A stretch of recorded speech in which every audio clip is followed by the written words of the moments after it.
Hari ini kita akan bahas sesuatu yang menurut aku cukup penting, terutama untuk kamu yang pernah atau sedang menggunakan layanan pinjaman online. Nah, teman-teman, ternyata baru-baru ini ada kabar mengejutkan dari Komisi Pengawas Persaingan Usaha atau KPPU ya, teman-teman ya. Di sini aku dapat beritanya dari katadata.com. Ternyata berita-berita ini juga sudah tersebar di media-media online lainnya ya. Nah teman-teman semua, jadi kayak gini ya, KPPU ini baru saja mengungkap bahwa mereka mencurigai 97 perusahaan pinjaman online alias pinjol yang melakukan praktik curang. Nah apa sih curangnya? Mereka itu diduga bekerja sama diam-diam untuk menentukan bunga pinjaman yang sama. Nah gimana maksudnya kita akan bahas ya teman-teman ya.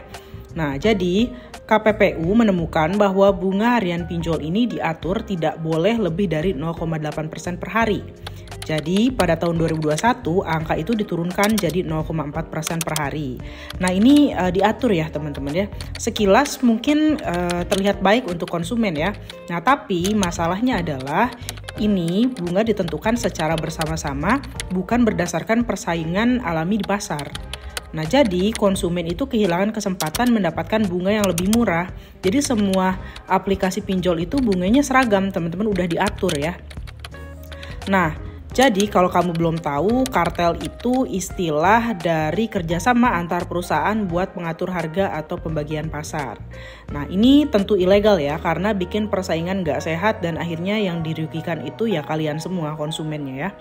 Nah, selain itu, KPPU juga bilang bahwa praktik ini melanggar pasal 5 Undang-Undang Nomor 5 Tahun 1999 tentang persaingan usaha. Di aturan ini jelas ya teman-teman ya, perusahaan nggak boleh sepakat untuk mengatur harga. Nah kalau mereka sepakat berarti kan konsumen atau kita nggak ada pilihan lagi untuk memilih pinjolnya, orang semuanya sama gitu ya. Jadi, dugaan kartel ini kalau memang terbukti benar tentu saja bisa kena sanksi berat. Nah, sejauh ini beberapa perusahaan pinjol yang diduga terlibat sudah mulai terungkap, yaitu Kredit Pintar, Easy Cash, Asetku, Modalku, Kredit Fast, dan ada kami. Nah, ini adalah 6 pinjaman online yang cukup besar ya di Indonesia ya. Nah, teman-teman, tapi ini masih dugaan ya. KPPU masih menyelidiki dan belum ada keputusan final, jadi kita tunggu saja proses hukumnya berjalan. Nah, tentu saja teman-teman pasti bertanya bagaimana dengan AFPI atau Asosiasi Fintech Pendanaan Bersama Indonesia. Ternyata teman-teman ya, AFPI juga diduga terlibat dalam hal ini. Mereka diduga memfasilitasi kesepakatan antar perusahaan pinjol. Nah, jadi cukup rumit banget ya guys ceritanya ya. Nah, jadi teman-teman semua, dari berita ini mungkin bisa kita petik ya. Kalian harus selalu bijak saat menggunakan layanan pinjaman online. Pastikan kamu tahu bunga yang dikenakan dan jangan ragu untuk cari alternatif lain yang lebih menguntungkan.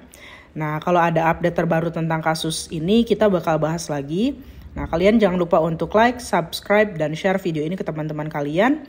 Sampai jumpa di video yang lainnya.